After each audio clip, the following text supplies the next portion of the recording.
बेटा, मैंने कहा ना कि मुझे अपनी गलती का एहसास हो गया है। मैंने वाकई तुम्हारे साथ बहुत ज्यादती की है, and I am sorry for that. मैं तुम्हें लेने आया हूं, अपने घर चलो।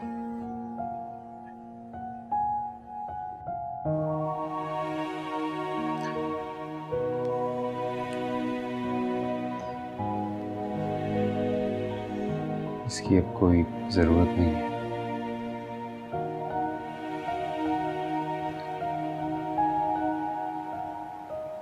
क्योंकि मैं